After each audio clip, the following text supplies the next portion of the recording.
And with pleasure, I'd like to introduce Congressman Rehberg.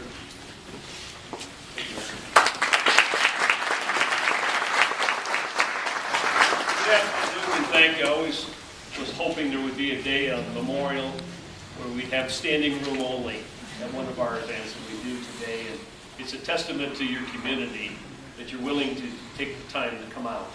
You know, we're pretty good at creating memorials and monuments, the concrete and metal, and they're very importantly the wall in Washington, D.C. for Vietnam veterans and World War II, and the Korean Memorial, and the newly inaugurated memorial at 9/11 Pentagon.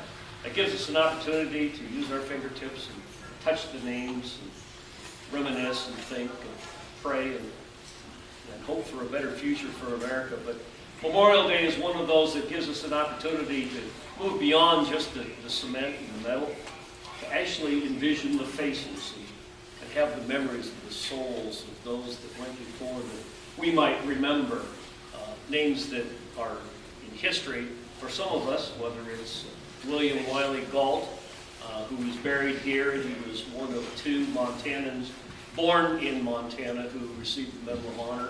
He received his as a result of his death in Italy.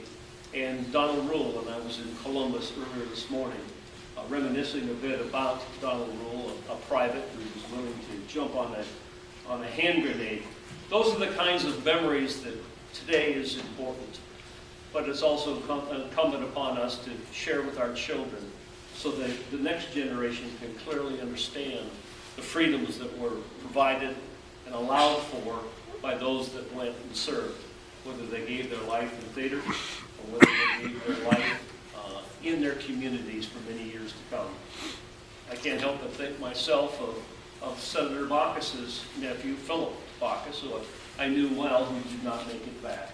Or my own cousin, Dick Cooley, who made it back from Vietnam but never recovered and ultimately died of both alcohol and drug abuse. And so there are many injuries, whether it's a lost limb or someone just does not have the ability to recover once they come back into the community, that we must remember on a day like this. See their faces and feel a little something special as we look at the American flag and remember that we have the opportunity to be free.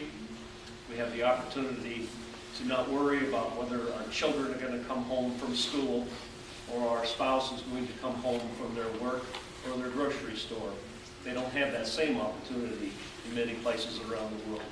So on this day of remembrance, I say thank you to all who have served, to all who are serving, to all that hope to serve in the future, to the families who grieve their lost loved ones, to the families who miss their loved ones because they're gone at this time, to our active military, whether you're in the Marine Corps, the Navy, the Merchant Marine, the Coast Guard, the Army, or wherever you serve, in whatever capacity, thank you. I'm humbled to be standing before you, and I'm honored to be your congressman. Thank you for giving me that opportunity.